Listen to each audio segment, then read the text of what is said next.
Aikari a gĩcagi kĩa Usoma kaunti ya Kisumu maraikara na haho nĩ tharĩkĩra cia nguo iria imanyamarĩtie na gũtiga amwe ao na nguraro njũru. Imetumaliza wa jamaa, serikali tuone, kiboko imetumaliza. Muthenya wa ira, nguo ici nĩ iratharĩkĩire mũtegi omwe wa thamaki na kũmũraga thutha wake kũgurario ũru gĩthũri. Sasa nikamwambia wacha tufanye nini? Tuangalie tu tunaenda.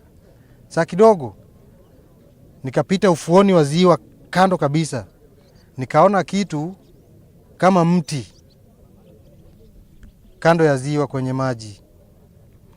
Tulivyoenda tukafika hapo karibu, kumbe ni kaka yangu huyo.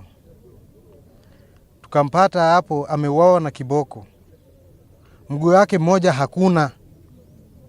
Na kiboko imemtoboa kifua mpaka kwa mgongo na mpaka kwenye kiuno. Kiboko iliua mtoto wa ndugu yangu. Leo imeua ndugu yangu.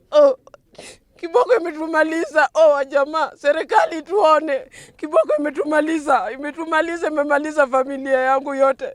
Kwa sababu kama ndugu zangu wanakufa. Kũringana na aikari aya, namba ya nguo nĩ ongererekete na njĩra nene, ũndũ ũrĩa ũhotometie mĩhang'o ya ũtegi wa thamaki na njĩra nene, amu nĩ maretigĩra kũingĩra iria-inĩ nĩ kũhithũkĩrwo nĩ nguo ici. Ũyũ nĩ ũndũ ũkoretwo ũkĩagagia aikari a mwena ũyũ, makiuga thutha wa gũkorwo magĩtharĩkĩrwo nĩ ing'ang'i, rĩu nguo nĩcio ciongereire thĩna ũyũ, kũrĩa iratharĩkĩra nginya mahiũ mao.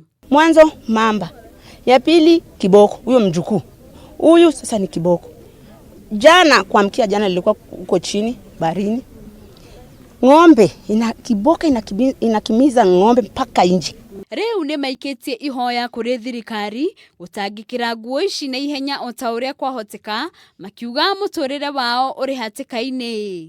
Serikali tafadhali tusaidie, si kwa mimi peke yangu, familia yote ya Usoma, yani familia Usoma yote watusaidie, kwa sababu hivi wanyama wanatusumbua, wanatoka nje kifika jioni hasa hawezi kwenda kando ya bahari. Ngĩribotera Kameme TV, Geto Wambui wa Maina.